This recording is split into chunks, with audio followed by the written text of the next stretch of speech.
Welcome, brave souls, to the chilling depths of horror in detail. Today we're going to share Wendigo horror stories. First story, The Hunt for a Wendigo. Ever since I found out about Wendigos, I've been obsessed with them. They're mythical creatures that are rooted in the Algonquin-based Native American folklore. They have heightened senses, they're extremely fast, unnaturally large, and strong. These are all advantages that help them stalk their prey. I'm so intrigued by them because no one knows if they actually exist.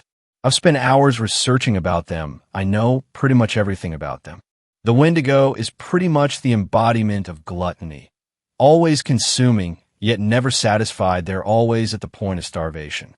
I've read about so many skinwalker and Wendigo encounters, but no one actually knows if the stories are true, so neither do I. That's why Rose, Charles, and I made a group for hunting mythical creatures. We go out into the forest, sometimes to look for the creatures. We haven't had any luck yet. I love to talk to my grandpa about them, and hearing his stories about them are always the best.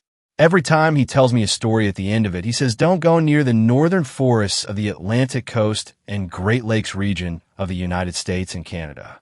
The thing about this is that I am too curious, and I live near the forest he talks about. It's 25 minutes away walking distance. I know my way around the forest because of my map, and it's so close to my house.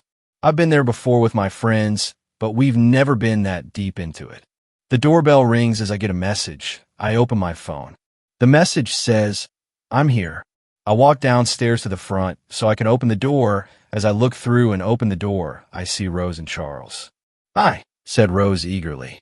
Charles groans. "Hey, are you ready yet?" "We just walked here to make sure that you were ready," Rose added. "Yeah, come inside really quick. I have some stuff I need to grab," I insisted. Rose exclaimed, "I got a new tracker this weekend." "Is it actually a good one this time?" Charles murmured. Rose states sarcastically, Yes, I would totally buy a broken tracker." "I'm messing around with you, geez," Charles snickered. We all head out of the house and in the direction of the forest. About 30 minutes later, we make it to the edge of the forest. I take a deep breath looking into the slight fog and menacing atmosphere of the viridian-tinted forest. Minutes passed until I broke my eyes free before entering the forest. This time the atmosphere was different. It was so thick, eerie, and it felt alive. I've never actually believed that I would encounter a Wendigo. We just enjoy going exploring and pretending that we'll run into it. We walked through the forest for what felt like hours. I knew it was the deepest we've ever gone in, and I had lost where we were on the map. Rose flustered with concern. "Hey, we've been walking for hours. Are you sure you know where we're going or how to get back?" "Yeah, don't worry, Rose. I have my map and compass with me." We came into the forest from the west, and we're heading north toward the caves. I reassured. "Everything looks the same around here," Rose scolded. "I mean, they're all just trees and bushes," Charles smirked. We walk deeper into the forest as dusk falls upon us. The golden-pink horizon illuminated over the forest leaves and shrubs, creating beautiful shadows. We walk for a little while until we stumble upon what looks like a slaughtered animal. All we see is red, blood red. The cedar trunks of the trees, the mossy green ground, the evergreen shrubs. Those colors were no longer vibrant greens, only objects doused in blood. I can't believe my eyes. There was no words, just silence. I couldn't tear my eyes from this gruesome, mutilated mess of whatever it was. Could an animal really do something like this? I questioned if we were alone in these woods. Minutes passed with terror in our bones, dead silence. No animals in sight. Not a single sound carried through the forest as the sun falls behind the horizon, until I hear a few branches breaking from in front of the bloodbath. I look ahead of the mess into the darkness, only to see two bright, frosty-colored eyes peering into my soul from within the obsidian-shaded forest. More branches break through the forest ahead of us, approaching closer, slowly stalking us in the darkness. As I look closer at this horrendous monster's outline, as it approaches, I see something hanging from its mouth. I think that it's a hunk of flesh, but I can't make it out. I fix my gaze towards its hand, and I'm instantly filled with terror. I knew what this was. I see a hunk of flesh in its mouth. It's unnaturally long and bony fingers are gripping onto a human head. It was the thing I've been looking for. I can't believe it. I never thought I would actually run across one of them. That face, the abnormally large body with skin stretched across all of its bones. I knew right then and there I had to run. I had to run for my life. It was now or never. Rose squealed as she realized what was in the forest with us.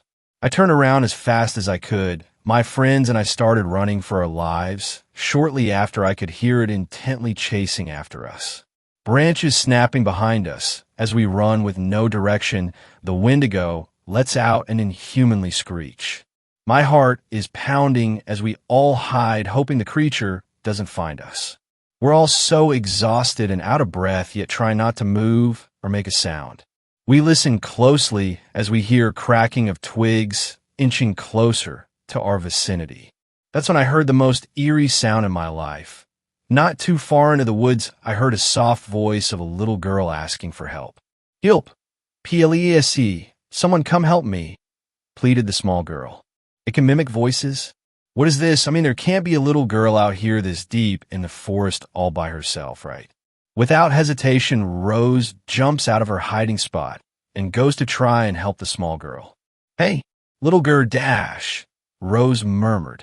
Within second of her speaking, I hear her vocals cut out, and I heard nothing else but the horrific sounds of something I couldn't even imagine. I look out from my hiding spot to see Rose completely mangled and her blood all over the soil. I couldn't believe it. Why did she do that? She knew it was after us. I can't help but stare, and my friend is just gone like that, and I couldn't even help her. I'm so sorry, Rose. We should have never come here. I brought you here and I never should have done that. Hey guys, you can come out now. It's safe. The monster ran away. Rose reassured. Oh my, Rose. How could it do this to us?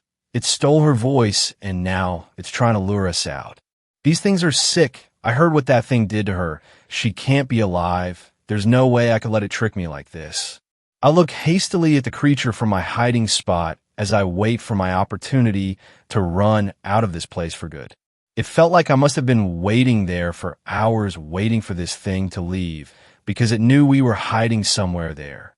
Through the dark, ominous forest, there was stray beams of light and laughter approaching. The creature heard the laughter and branches and decided that it was done here. It wanted to go after whoever was over there, so that's when we took our chance to run west and get the hell out of that forest. I ran until my feet blistered. At the sight of lights, I sighed in relief, then collapsed to the ground as I'm panting, choking on the fresh air, bawling my eyes out with Charles. I feel sorry for those people, but I barely made it out alive myself. Rose wasn't as lucky as we were. I collected myself after crying and shaking on the ground for what felt like ages. I got up, gave the forest my last goodbye, and went on my way through the dark night, illuminated by only stars in the sky and the empty streetlights. Never again have Charles or me mention this to each other or anyone again. It's buried as deep in our memories as far as they could go. Second story. Never swerve to miss a deer. You could hit something much worse. It was one of those nights. The fog hovered in the air like a curtain waiting to rise on a show I would never forget. Being called into work early on 3 hours of sleep was bad enough. Driving through the fog that was so thick you can feel it holding back the car makes for an interesting morning. Maybe listening to Metallica's All Nightmare Long at 3 a.m. wasn't the best choice. It started with the floating legs. As I drove, I saw a pair of blue jeans standing along the side of the road, just the legs. It was like someone had stood half a mannequin beside the road to freak people out. As I came closer, I could see there was a black hoodie on top of them in a vaguely human form. The head turned toward me, but I could see nothing inside the hood. The chill went up my spine as my foot went down on the accelerator. I was so freaked out that I never saw the deer running straight toward me. It wasn't until it was right beside my car that I noticed it. It startled me so badly that I swerved to miss it and ended up on a side road I'd never driven on or even seen before. I hadn't gone far before I calmed down and realized I had made a wrong turn. I stopped in front of a road sign that mesmerized me. It had once been a standard deer crossing sign, the one with the silhouetted buck leaping in the air. However, this one had been modified by a talented artist. The painted editions made the deer enormous, bigger than a moose. It also had a mouthful of shark-like teeth, a spiked tail, and glowing red eyes. The sight of this fanciful creature should have made me laugh. But after the morning I'd already had, it chilled me to the bone. I immediately did a 3-point turn and floored it. I made it maybe 100 yards. My front tire, which wasn't in the greatest shape, gave in to the stress and had a catastrophic blowout. This, plus my speed, sent me careening off the road and into a deep ravine. At least that's where I woke up, in a deep ravine. I willed my blurry eyes to clear and was immediately sorry I had. Every window was shattered. Tree limbs shot this way, and that all through the car's interior. It looked like the love child of an Int and a Buick. My seatbelt held me fast, and the deflated airbag laid out before me like a miniature blanket of snow. I leaned forward and was twice rewarded. The first by pain. My chest and arms felt like they were on fire. The second was the realization that I wasn't on the ground. The car creaked and groaned when I moved. It stood straight up, resting precariously on a large tree limb. I couldn't see how far it was to the bottom because of the same fog that got me into this predicament. Okay, this is bad. I can't even hope for help. No one would ever see me down here. To keep me calm, I did some physical assessments starting at the feet. Toes wiggle, that's good. Right leg bends. Left leg, oh my God. I'm gonna call feeling like I've been stabbed by 1,000 knives bad. I leaned forward just enough to see my leg. My pants were covered in blood. I tried to reach the wound, but stopped when the branch made a cracking sound. Okay, we'll come back to that. Moving on, my lower abdomen seems okay. My ribs feel like they're the main course at a barbecue, and my arms shoot daggers every time I try to move them. The most disturbing part of all this is the lack of blood on my shirt. Okay, in assessment, possible broken leg, possible broken ribs, possible internal bleeding. Car destroyed, hanging precariously in a tree that could give out and send me falling to my death at any minute. Low possibility of rescue due to the early morning hour, fog, and being out of sight of the road. So, essentially I'm dead. The worst part of all of this was being alone with my thoughts, knowing that death was on its way, and there was nothing I could do about it. All these thoughts disappeared as a slight breeze made the hair on my neck stand on end, and I heard a low rumble. I slowly turned to face the noise and wondered if I was hallucinating. I saw two huge red orbs coming steadily towards me out of the fog. As they approached, I could see they were attached to a monstrosity. The creature stopped right beside the car. The artist on the sign didn't do it justice. My breathing became rapid and shallow as my heart jackhammered in my chest. A warm liquid ran down my leg that had nothing to do with the car. Its glowing red eyes were the size of basketballs. Its teeth looked like they came straight out of the shark from Jaws. Its claws were as long as hunting knives. I stifled a scream as my injuries were forgotten. The huge red eyes were so close, I could feel the warmth coming off of them. It stared at me. Don't move. Don't breathe. Don't think. It ripped the door off the car and inhaled as if sniffing me. Oh me God, oh me God, oh me God, oh me God, oh me God. It backed out, then grabbed the car and shook it out of the tree until it toppled over onto its roof. God damn. The roof collapsed from the weight and missed crushing my head by mere inches. I nearly lost consciousness from the agonizing pain as I hung upside from my seatbelt strapped across my broken ribs. The car began to move. Metal protested as it was dragged through the woods. Oh no, it's taking me back to its cave. I tried to reach the seatbelt release, but the pain was too great. I was being dragged helplessly to my death. For what seemed like an eternity, this ride from hell taught me the meaning of pain. Every bump and jostle was a new lesson. The metal screeched in protest as the car finally stopped. The creature sniffed me again. Go ahead, eat me, I screamed. I hope I give you indigestion. The red orb stared at me, as if sizing me up to see if it would be enough trouble to rip me out of the car. In desperation, I used the only thing I had available to me. I reached up painfully and pressed the horn. The creature jumped and screamed a horribly loud cry that defied description. The last thing I remember seeing was it running off into the trees as my mind led me into blissful unconsciousness. Beep, beep, beep. All right, I'm up already. I reached for my alarm clock, but it wasn't there. In fact, my bedroom wasn't there either. I woke to incessant beeps pounding my aching head. I looked around the white room at the machines that kept me alive. My eyes settled on a man in uniform standing at the foot of my bed, staring at me. "Good morning," he said. "Good morning," I rasped back. "My name's Sheriff Seacrest. I realize this isn't the best time, but I need to ask you a few questions about your accident." "Okay." From the skid marks on the road, I figured you were doing at least 80 when your tire blew. "Any reason you were going that fast?"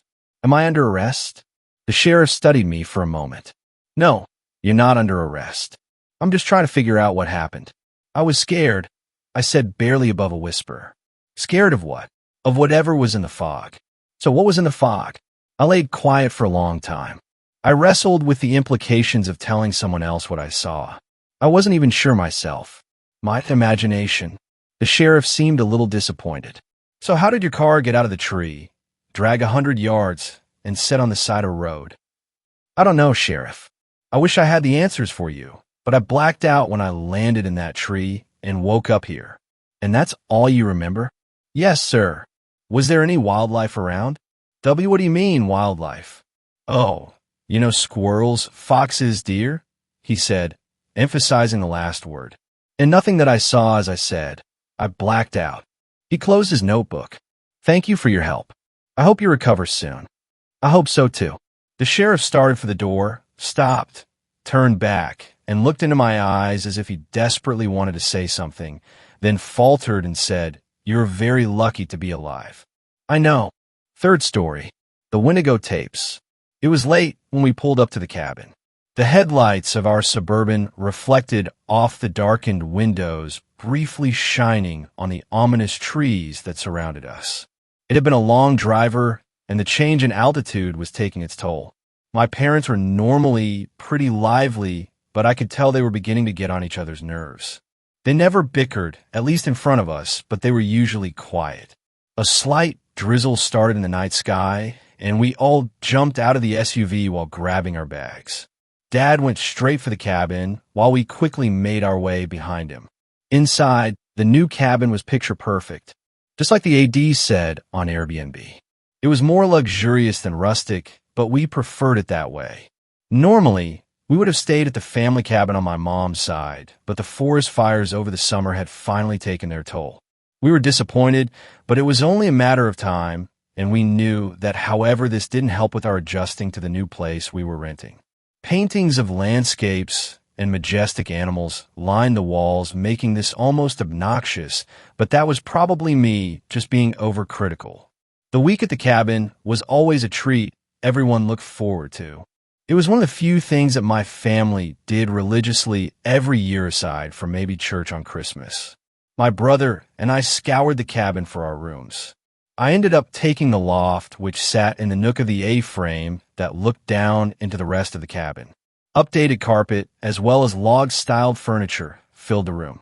In the corner was a dated TV with one of those VCRs built in, but nothing else around it. The walls were designed like logs. The roof angled somewhat sharply, and facing out the rear was a large window.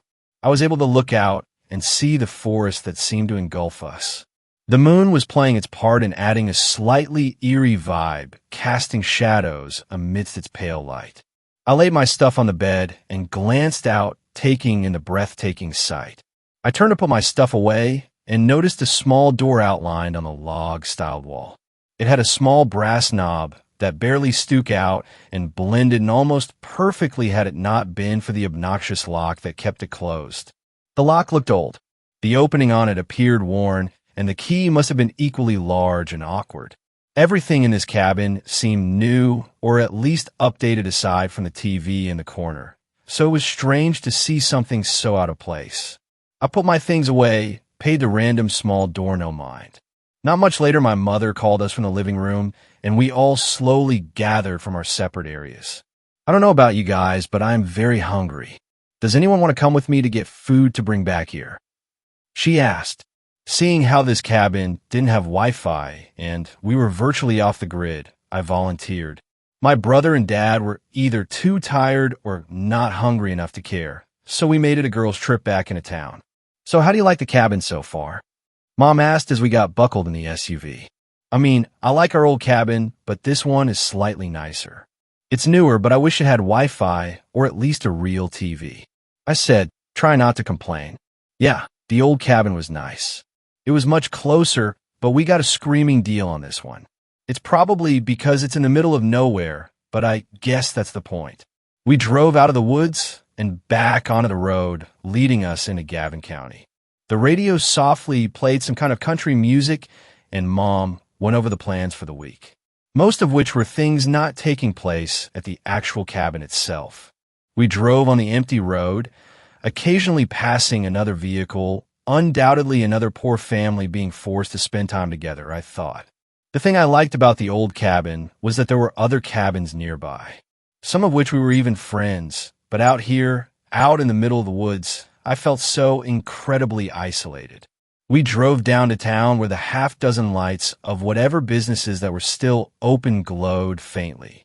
I feel like most small towns seem to have a Chinese place which, unfortunately, this one didn't. But like every small town, it did have a gas station, a pawn shop, and an outdated post office, all of which were closed. There was one diner, however, that still seemed to be open. It had a few cars parked out front, which we ended up pulling into considering we had no other options in town. The diner almost seemed to have a 70s style to it, but that probably wasn't on purpose. We walked inside, and low commotion could be heard in the fairly empty diner. An older gentleman standing behind the counter gave a brief smile and nodded to a booth. "Hope y'all are hungry," he said. "Indeed we are," Mom replied. We sat down and ordered.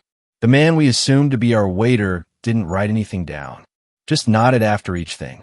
"We'll get that ready for ya. Right quick," he said, ducking back into the kitchen. We were both tired and worst of all hungry. A moment of appreciated silence fell between us. I could tell my mom was thinking of something to say to start a conversation, but the man returned too quickly with our food. "Y'all are from out of state?" he asked while placing our orders in front of us. My mom was taken aback. "Oh no, is it that obvious?" "It's not obvious." He smiled. "I saw your plates when you pulled in. So what brings you here?" My mom laughed. "Yeah, we're just getting away from it all. Our family cabin burnt down last summer, so we decided to try something different." "That's too bad," he said.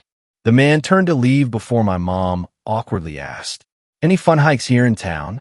Trying to make the best of our situation, the man walked back over to our table while scratching his chin. "Fun hikes? Huh. Well, we don't do a lot of hiking around here. Isn't safe unless you're packing a firearm of some kind. Lots of bears and other things lurking around. This is more of a place you just drive through." He paused. "We do have a horseshoe museum, though, which I don't recommend." He chuckled. "Sorry, not much going on here." My mom's attempt to cheer me up failed miserably. "Dang, I'm sure we will find something," Mom replied. "I hope you find it before it finds you," the man said before dipping away to the kitchen. "Why are old people so creepy?" I whispered. "Oh, he was just having fun with us tourists. Plus, that's how old people talk." We ate our meal, and the man came by once or twice to fill our drinks. Both times he was silent, just smiled. We paid our bill and walked out to the SUV. The drive back to the cabin was no less eerie than the first time. The dark trees lined both sides of the road, begging the question, what else lurked inside? We made it back to the cabin around midnight. Tom had gotten away from us. My dad and brother had gone to bed, but I could still hear noise coming from Eric's room. He was probably playing on his Switch or something. I went upstairs to the loft and got ready for bed. The loft was nice, but there weren't any blinds on the large window. It wasn't so much an issue because who would have seen me, but it was weird being able to look out into the vast woods unsure of what was looking back. The next morning, I woke to the warm sun slowly rising through the trees. It was earlier than what time I would have normally gotten up, but the light slowly creeping and made it impossible to go back to bed. I went downstairs to the kitchen to find my brother already awake. He was just sitting in the living room playing more on his Switch. "Is anyone else up?" I asked, still whipping the sleep from my eyes. He glanced up briefly. Doesn't look like it," he said before returning to his game. "Good call, bro," I said, working my way over to the fridge. At the old family cabin, we normally kept the fridge stocked, but at this one, it had slipped our minds to bring food. The fridge was empty. I wasn't starving, but I would need to get food soon. We'll just wait for Mom and Dad to get up, I thought. In the meantime, I racked my brain on what to do. I went back upstairs and got dressed for a hike. I wasn't an outdoorsy girl by any means, but I did love a good walk. The sun and all its glory was peering in stronger now. I went downstairs and outside. The morning air was brisk, but fresh with the smell of damp leaves. The cabin's exterior was neatly landscaped. A stone path led around to the back, which I slowly went on as I stretched. Around back was more of the same. Stones were placed neatly guiding me to the woods, undoubtedly leading me to a trail. I followed the stone path out into the woods, and the neatly placed stones eventually stopped at a basic dirt path. One much less cared for. A quick 20-minute walk couldn't hurt. I always had a rule that the second I couldn't see a path, I would stop and turn around. No sense in getting lost in woods I was unfamiliar with. Plus, knowing my brother, he would probably forget to tell my parents I went for a walk. I walked a good 5 minutes when I remembered the conversation from last night. The old man at the diner recommended I have a gun when going into the woods. I stopped in my tracks. "Oh, that's right," I sighed, totally unprepared if something were to happen. But then I remembered what my mom said. He was just giving us tourists a hard time. I debated briefly before continuing my hike. I continued my walking for another 20 minutes or so. Not only did the trail eventually end, but at the end of it was a weird sight. It was barely visible, but sitting just off to the left of the trail, down a little ways, appeared to be an old concrete structure. I like to discover things, sure, but I also knew better than to investigate a strange building out in the middle of the woods, at least by myself. Had Eric ever stopped playing Zelda, or I had one of my parents, I would have peeked inside, but being a young girl alone in the woods, no chance. That was until I noticed how dilapidated it was. I could almost see all of it from the outside. It was more of a frame of a large shed than anything. There wouldn't be much to investigate as it looked more dangerous from a structural standpoint rather than some villainous hideout. The unassuming structure spoke to me, drawing me in like a wounded puppy needing attention. I stepped off the path. I can take a quick peek, I guess, I thought to myself. The hollow shed was only just a few hundred feet away from the trail. I would have to be severely disoriented to not find it again. The odds of the menacing bears that lurked in the woods were staying inside were incredibly small. A concrete frame stood, mostly eroded, and whatever remnants of the roof had been removed a long time ago, if ever existing at all. There were window frames, but no glass. As I got closer, I noticed a very strange sight, more so than the shed itself. Hanging on a rusted nail, just outside the doorway, was a large key. But to add to the mystery of this key was the weirdest thing dangling off of a chain connected to it. The best way to describe it was that it appeared to be a rabbit's foot, but the trinket didn't have any fur. The nasty-looking bone protruded out of one end and came to a point much like that of a talon or a claw. I didn't have a reason, but I picked up the key. Its weight was rather impressive for such a small item. I try not to touch the gross-looking keychain on the other end. I was going to put it back, but something caught my eye. Inside the concrete frame in the center of the floor was a metal hatch. The hatch itself was rusted and looked incredibly heavy. To my dismay, it was open and sat back at about 160 degrees, not quite touching the other side. I froze in horror. Two things immediately came to realization as I saw drag marks leading down and into the hatch, but also scratch marks on the inside portion of the hatch. I knew immediately that this wasn't a place I should be. Something incredible sinister was taking place here, but I couldn't be sure what it was. Not the slightest spark of courage or curiosity came forth. If anything, I was repelled by the sight. That was enough for today.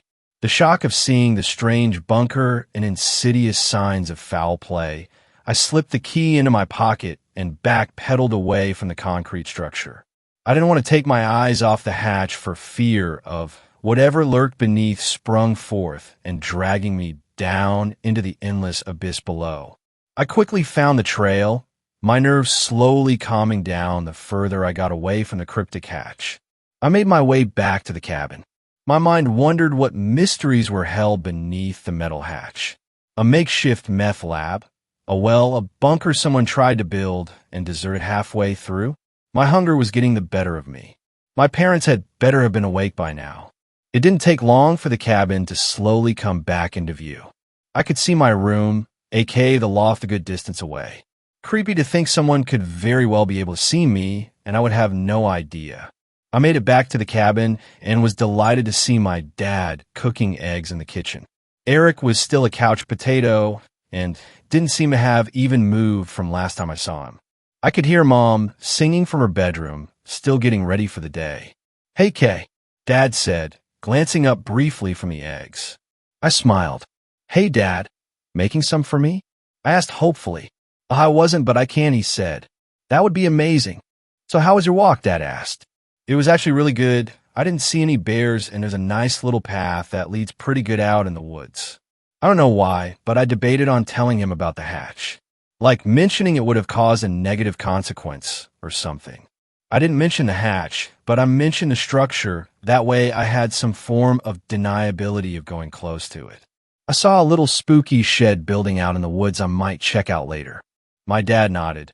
"Oh, sounds like a little family activity for later." Before I could respond, Eric shouted from the couch. "That sounds lame. We need to go to a lake like our last cabin."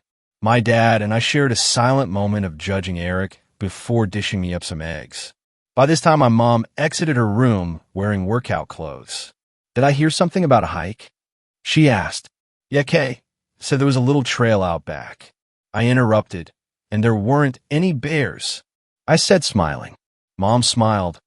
"Oh, right, the creepy old guy from the dinner," she chuckled. "Well, I am ready." "What about you, Stephen?" Mom said, looking at my dad. "All right now." "Oh, yeah, sure," Dad said, somewhat off guard. "Okay, hike round 2. Check out the spooky shed." I glanced up from my eggs mid-chew. "You know, cool parents only hike it is. See you guys in a bit." My parents left the cabin, and I finished breakfast before heading upstairs. I could see my parents through the window outside as they ventured deeper into the woods. The hike I went on didn't result in any sweat, so I stayed in my workout clothes. Out of the corner of my eye, the large out-of-place padlock caught my attention. I turned my head slightly and saw the outline of the door that blended in so well. Weird. I looked at the lock for a brief moment before an idea slowly came into my mind. It took me longer than it should have, but I finally realized that the lock looked to be of the same material as the skeleton key I found earlier out in the woods. I pulled the key from my pocket and felt the weight of the cold metal. The grotesque keychain dangled lifelessly, causing my skins to crawl. Ugh, I have to get rid of that. I walked over to the door and knelt down. I didn't even have the key in the lock before my heart began to race. It was as if I knew this would work. I inserted the key with odd smoothness and gave it a twist. A heavy click could be heard, and to my satisfaction, the lock clicked open. "Whoa," I whispered. I pulled hard on the door, which caught on part of the carpet. It was clear that whoever renovated this place didn't plan on anyone opening this door.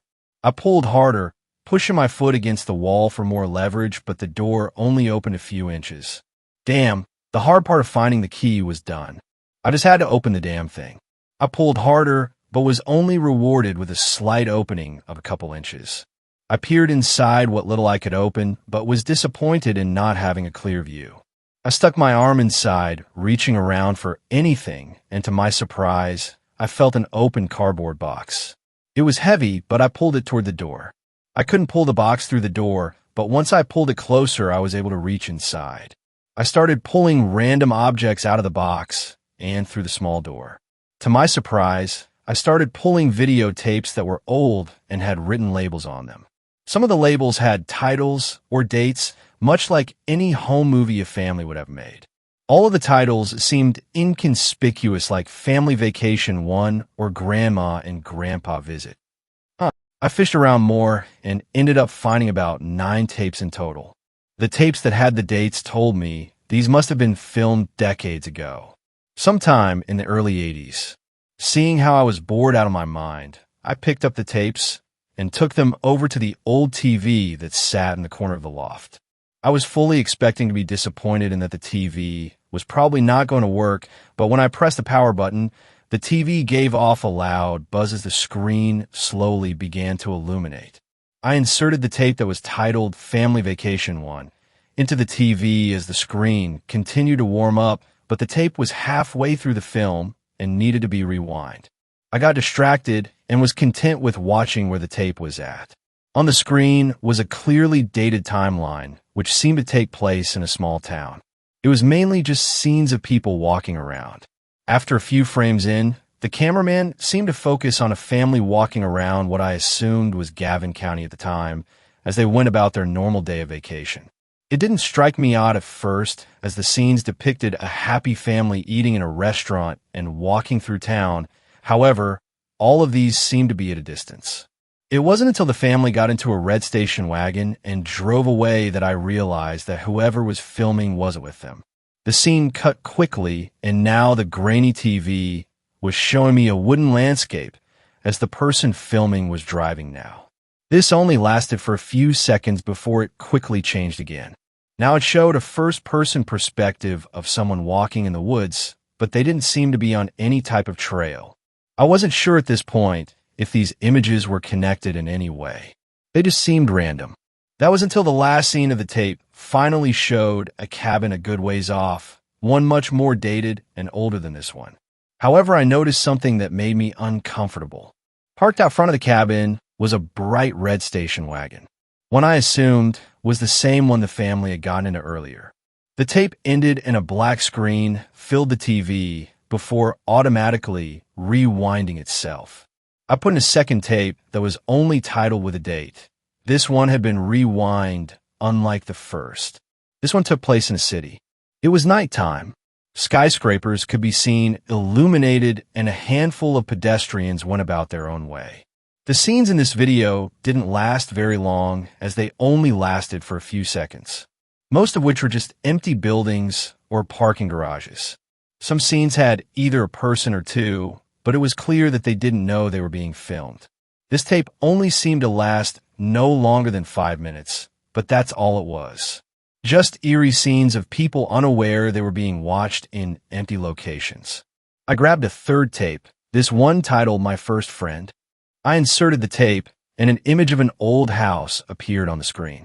The house seemed run down, sitting out in an unkempt field of some kind. It was bright out. Again, the perspective was first person. So far in all of these tapes, I didn't get to see who was filming. This tape was one continuous shot. The person slowly approached the home, which was clear that it was abandoned. The front door had been boarded up. The scene slowly showed us walking around the house, filming in windows and peering inside. We turn the corner to come into the backyard and see that the back door is wide open. The person filming slowly approaches, and we can see on the brick steps a dark stain leading through the doorway. I began to get uneasy. We see the camera get close to the stain, but we're not able to make anything out of it. It then goes back to the first person, and we are led inside. Despite the home being abandoned, there is still furniture and appliances inside. However, it is completely destroyed and clear that someone or some type of animal had once made this their home. Trash and leaves were scattered about the home. The stain could still be seen in some shots, and crying began to be heard from inside. The cameraman finally follows the stain, which leads to an open doorway. He pauses as the cries get louder. He then peers inside the doorway to see a set of stairs leading down into a dark basement. He takes a single step before the scene abruptly ends. What the hell were these tapes? I ejected the tape and set it with all the others. I made sure to lay them all out so I could see all of their labels. I saw a tape that was titled Family Vacation 2, which I assumed to be a continuation of the first tape. I hesitated. I wasn't sure what I was about to watch. My mind raced as I could only assume the worst. I found myself becoming more and more uneasy, but I inserted the tape anyway. The scene started with a morbid image of a dead deer on the side of the road. Its body was bloated, and clearly it had been impacted by a vehicle moving at high speeds. A stick could be seen briefly, poking at its dead body before the scene changed. It was more driving, but it was dark out. I could barely make out the silhouette of trees and the dim headlight of the cameraman's car. He pulled over on the side of the road, and the scene ended. The screen went black, but I could hear sounds of something being dragged through the woods. This was the first time I heard the cameraman speak. He swore softly as he grunted while doing something laborious off-screen. A light could be seen as the scene changed. We were outside of the cabin from earlier, but not terribly far away. The light inside reveals the family from earlier, but enjoying their evening oblivious that this person was filming outside. They seemed to be laughing or talking as we sat quietly in the darkness. This went on for a while as we just sat still and watched. Finally, the lights from inside go off, and the dragging sound continues. We hear something being dragged onto what sounded like wooden boards before the scene changes abruptly. It's morning time, and we see the front of the cabin. We are behind the red station wagon and see the dead deer from earlier on the porch laying in front of the door before the tape ends. It had seemed that each tape I put in, it got more and more disturbing, more unsettling. I grabbed another tape, but I could only imagine the worst. It was titled Dinner with Friend. This tape was at the end of the recording, so I had to rewind to the beginning. This took a few moments as the screen was blue, slowly blinking rewind, as a whirring sound could be heard within. I was fixated on the screen, completely obsessed with this stash of nostalgic morbid tapes. The screen immediately displayed an image of a woman gagged and bloodied. She was staring directly in front of the camera sobbing. She was in some kind of dark room with a very dull flashlight shined right on her face. "Oh my gosh," I whispered, putting my hand over my mouth. The camera slowly steps away, revealing her leg was chained to a concrete wall. "I want you to meet my friend," a soft masculine voice said from behind the camera. "Maybe we can all be friends?" The camera then turned and pointed to the other side of the room, revealing a large, unfinished basement, but one you wouldn't find in a house, more like some kind of abandoned building. Several concrete pillars stood, and the man shined his light in between as if he was expecting something to come out of the darkness. You couldn't see the other end of the basement, but I was beginning to fear that the cameraman was the least of this poor woman's problems. You could hear the chain behind the cameraman move slightly, the woman's soft sobs continuing. "Richard," the man cooed, as if trying to coax out a pet from underneath a couch gently. The man began to chuckle. I don't know if that's his real name, but I like to think that's what I'd like to be called. He doesn't like to talk. The light continued to scan in the dark before resting on a pale figure that could be seen briefly poking its head out from behind the pillar. The figure was at a distance, and the viewer was not able to get a good look, plus camera quality was incredibly poor. Just pixels of what I assumed to be something terrible. The woman, despite being gagged, began to scream terrified, muffled cries. She clearly didn't like what she saw. The man began to backpedal, clearly worried. "There he is," he whispered. "There's Richard. You get to meet him." The woman continued to scream while tried to follow the cameraman, who was clearly distancing himself before the chain had reached its end.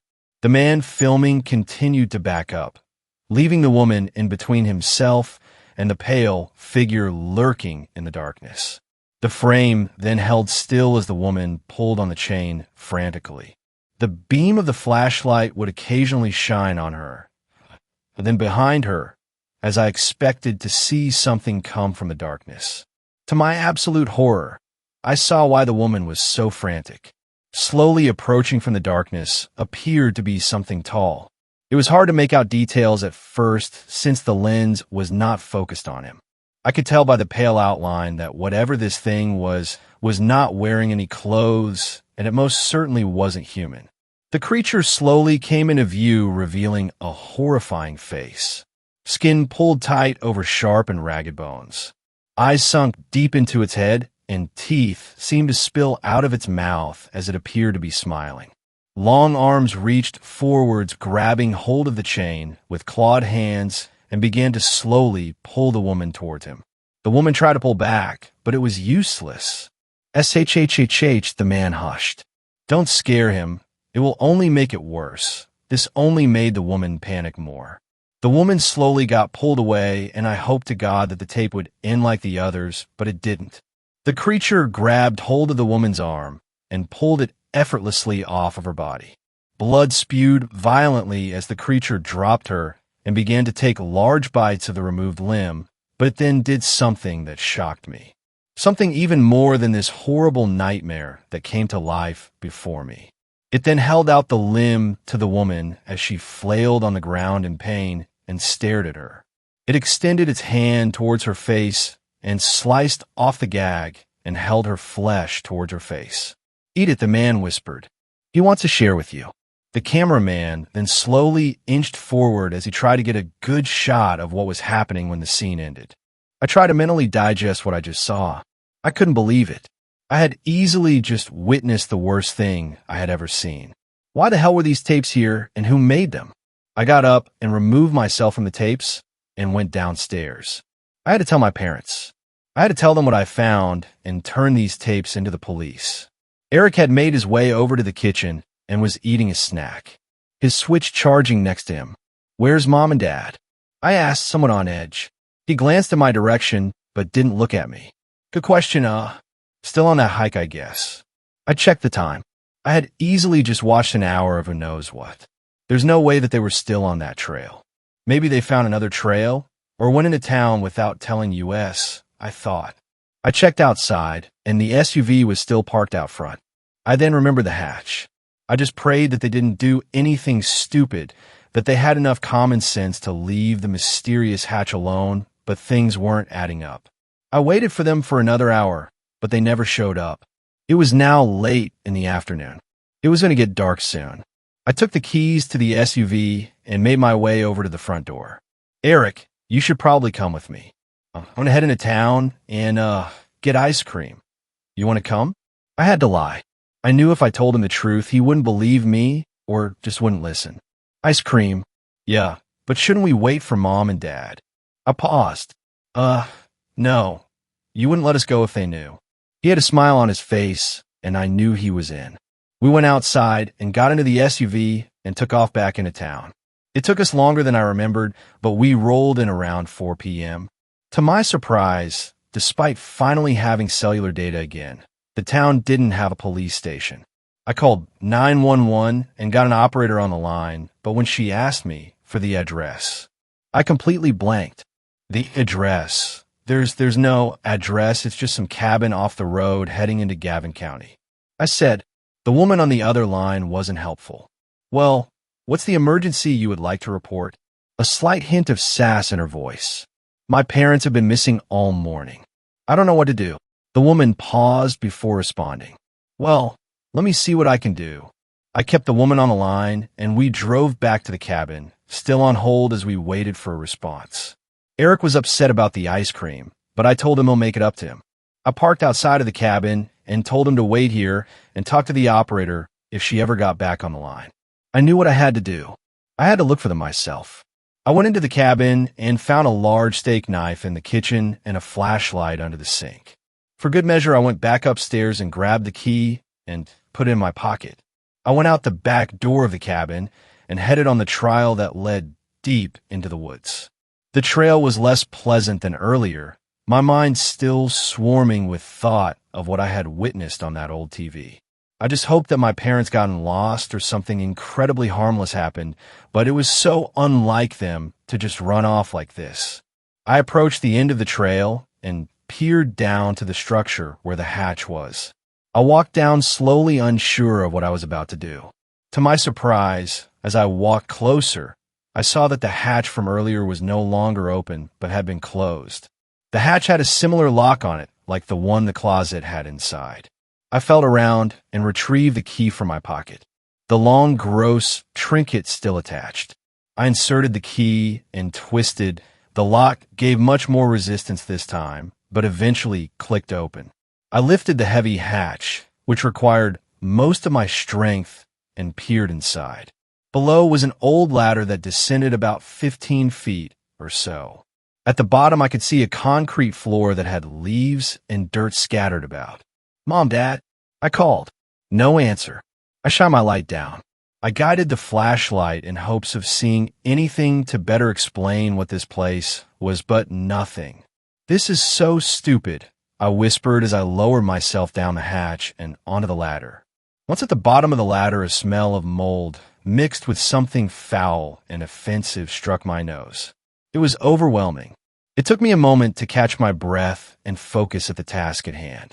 Once at the bottom of the ladder, I saw that I was now in a much bigger room than what I initially thought I was going to be in.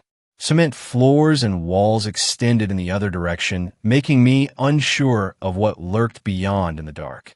I shuffled slowly in, stepping further and further away from the light that came in from the open hatch. My heart was already racing when I heard a sound that made me regret everything. The sounds of tearing and breaking of bones could be heard not too far off into the darkness. I stopped and turned off my light, in fear that I just made myself known to whatever was down here. Before I could turn, a hand grabbed my mouth and pulled me away. I swung the knife hard behind me in the direction of the hand, but I missed.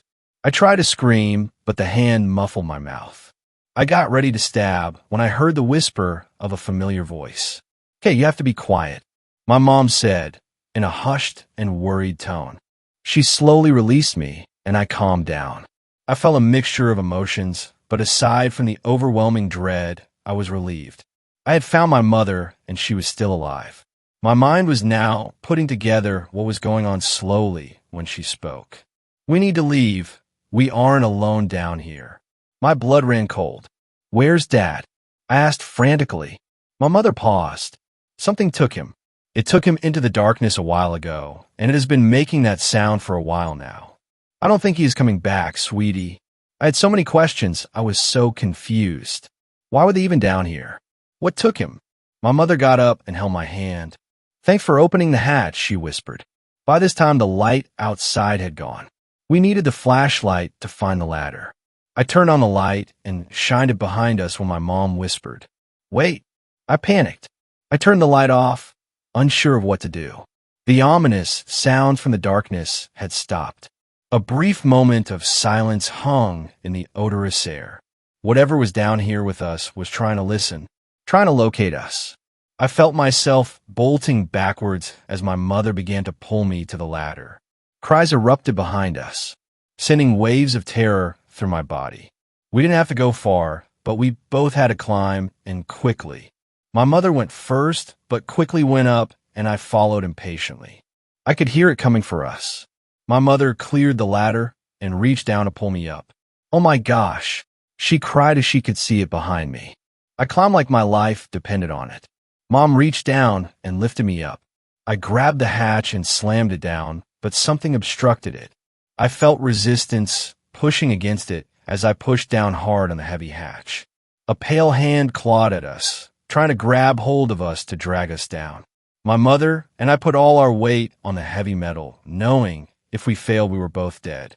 By some miracle, the hand retracted back into the darkness, and we closed the hatch while locking it. We sat on top of it as we caught our breath with tears in our eyes. We could hear muffled screams beneath as whatever that thing was now locked away. It was nighttime now. Our long walk back to the cabin was one of sadness and relief. Fourth story. We found a survivor in the forest.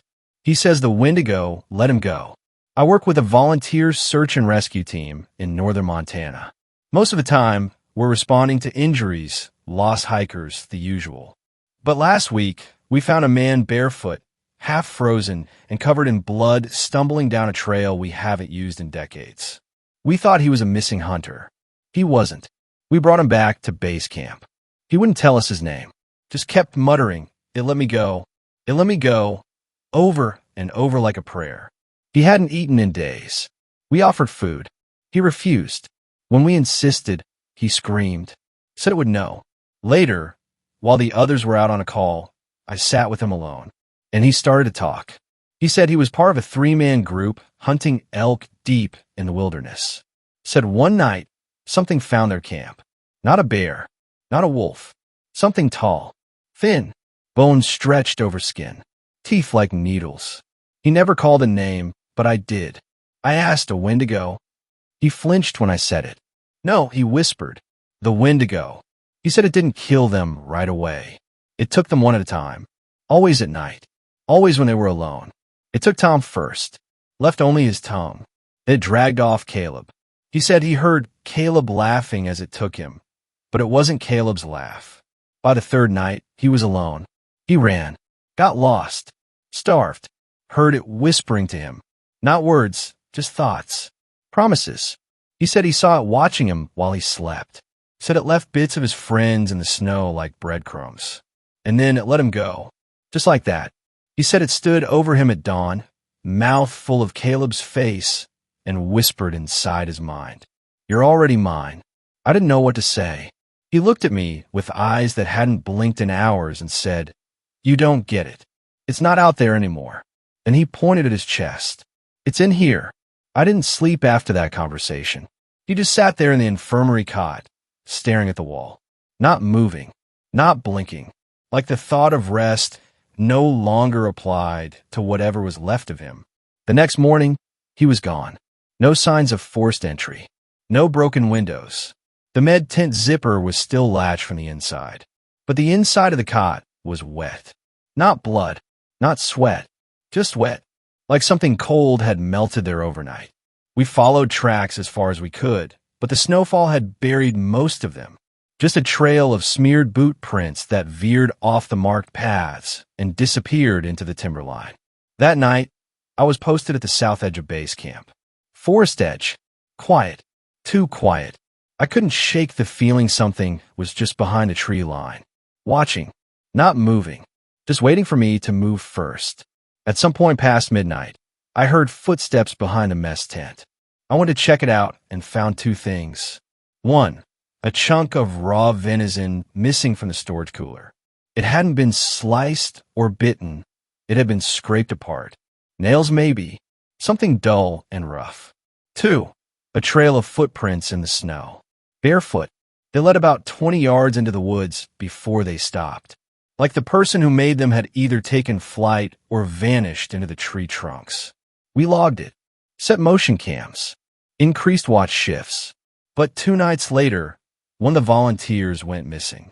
We found what was left of him scattered across a tree, like someone had hung clothes to dry. Ribcage split and hollow. Tongue left whole. Eyes gone. The cameras caught nothing but static between 1:13 and 1:21 a.m. And somewhere in that static, on a single frozen frame, we saw something. Something tall, standing just outside the infrared range. And a few feet in front of it, him, the survivor, smiling, mouth open wider than I thought possible, shoulders hunched like he'd grown something underneath the skin that didn't fit right. We shut down the camp the next day. I stayed behind to help collect the equipment. Last one out, just me and the trees. I don't know why I opened the meat locker before I left. Curiosity, maybe, or something closer to instinct. He was inside, not hiding, just crouched in the corner. Naked, hands raw, skin torn at the fingertips like claws were trying to push their way out. His mouth was moving, not speaking, chewing. I didn't move. He looked up at me, just for a second, and I swear he said something, but I didn't hear it with my ears. It was in my bones. You don't have to run anymore. Then he vanished. No sound. Just gone. I still don't know how. But every night since, I hear something at my window. It doesn't knock. It just breathes. And sometimes, I catch myself breathing with it. Fifth story. Why I never answer when someone calls my name while I'm hunting. All these stories about the wilderness made me remember a story my cousin told me. Hunting is a huge part of the culture in Hawaii, and kids often learn from a very young age how to hunt. My cousin, who is in his late 20s now and has been hunting for a good 20 years of his life, has had some strange experiences in the wilderness, but this one always stuck with me as the weirdest one. Have you ever heard of a calling spirit? I'm sure they exist outside of Hawaii, but the gist is if you're somewhere like the woods, or you're alone somewhere, if you hear someone call your name, you do not answer. Bad things happen when you answer. I'm going to write the story like how he told it to me. I was around 8 years old when this happened, when I had just started going hunting. Me, my cousins, and my uncle went hunting one evening in Wailua. By the time we were done, we were about a mile away from our truck. It was about 9 p.m. and it was dark. My uncle said, "I'm going to go get the truck. You kids wait here." But my cousins wanted to go with my uncle. I said, "I'll wait right here. You come get me. I'm not walking." I was over walking. My uncle was like, "You sure you want to wait alone?" I said, "Oh no, I'm not walking. I'll wait." So he said he would be back in half an hour with the truck. Not too long after they left, I heard something moving in the bushes. Then I heard my uncle's voice. "Hey, Kai, come on, let's go." I said, "Hell no, I'm not walking back." And then my uncle whistled. You know when you're out playing with the other kids in the neighborhood and your dad whistles for you to come inside, and you know when you hear that whistle, we better go fast? That's the kind of whistle it was. So I jumped up and started walking. My uncle was walking ahead of me. I couldn't see him in the bushes, but I could hear him because he's saying things like, "You don't want to listen, you're going to get in trouble." Then he said, "Come on, let's go down here." He wanted to go into the bushes off the path. I knew something was wrong. I said, "But I thought we were going back to the truck." Just then I saw headlights back in the direction we started. And then I heard my uncle's stereo blasting, the only song he ever plays when he goes hunting. I start running. I take off, and something grabs my backpack. I fly my arms back, and I let whatever it was take my bag. I get to the truck, and my uncle asks, "Where's your stuff?" I point back to where I was and say, "I was following you." My uncle turns pale and yells, "Get in the car now." I'm bawling. I'm scared. I know I messed up. I know you never answer when someone calls, but it sounded just like my uncle. He immediately took me to my other uncle, who blessed me. Till this day, when I go hunting, I never answer when anyone calls my name. Thanks a lot for watching the video. Till the end, subscribe to Horror in Detail for more videos. Drop your suggestions in comment section.